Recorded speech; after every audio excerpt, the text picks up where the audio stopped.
wengi hawana uwezo wa kufikia msaada wa kisheria katika zile hoja walizonazo ama changamoto walizonazo. Sio tu kufikia, lakini kujua pia kwamba changamoto yao hiyo ipo kisheria ama inaweza kutatuliwa kisheria.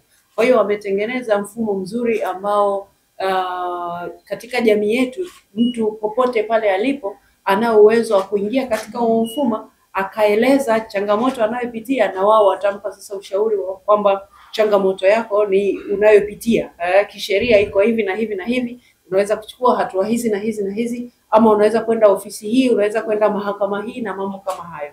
Kwa hiyo wanao huo mfumo umeweka mazingira mazuri ya kumsaidia Mtanzania kule aliko, lakini tunafahamu wazi kwamba tunapozungumzia mfumo hasa mfumo ambao uko kidigitali, sio kila Mtanzania ana uwezo wa kufikia hata huo mfumo. Sasa hawa wanafunzi wanapojaribu kuangalia zile changamoto ambazo zimewafikia kupitia mfumo, wanapata picha sasa kwenye jamii ni aina gani ya changamoto ambazo zipo, na kwa kuzijua hizo changamoto zilizopo, basi wanaweza kuzitafutia majibu, hata kama si ya kutumia huu mfumo, sasa ya kutumia ule mfumo ambao wataweza kuonana nao moja kwa moja.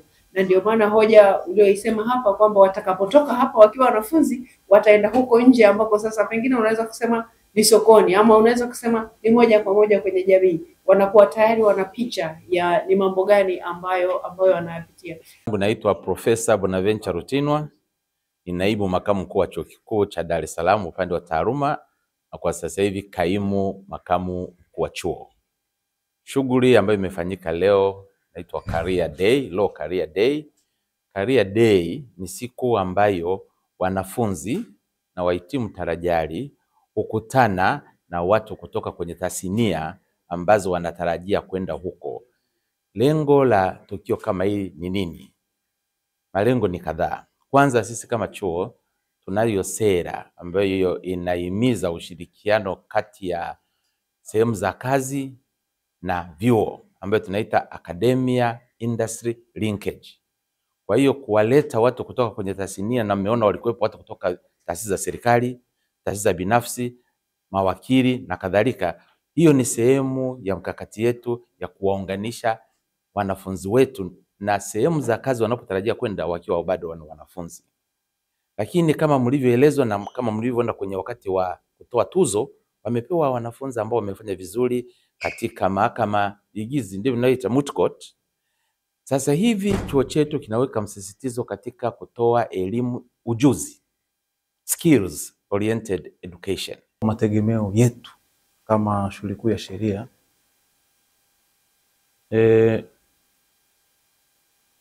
ukiangalia kihistoria,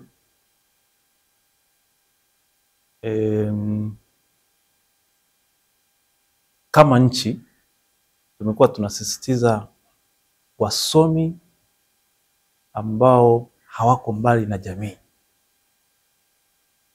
Kwa hiyo na hiyo inatumika kwa wanafunzi wa sheria. Kwa Kiingereza tunaita society conscious lawyer au society conscious lawyers, kwamba mwanafunzi wa sheria ametoka kwenye jamii, yupo kwenye jamii na atarudi kuitumikia jamii. Mfumo wetu kabla hatukuanza kuutengenezea huku kwenye haya mifumo ya kutumia WhatsApp. Tulianza kwanza kutengeneza filamu fupi na video fupi za kisheria ambazo zinaelimisha watu kuhusiana na masuala ya kijamii. Kwa nini tumeamua kuja na mtindo wa video au mtindo wa picha ambazo zinatembea? Ukija kuchunguza Tanzania, kwanza sheria ni ngumu sana. Kwa hiyo watu huwa hawapendi kusoma. Na matatizo ya kisheria ni mengi, na watu huwa wanakutana na hayo matatizo ya kisheria na hawajui kama hayo matatizo ni ya kisheria.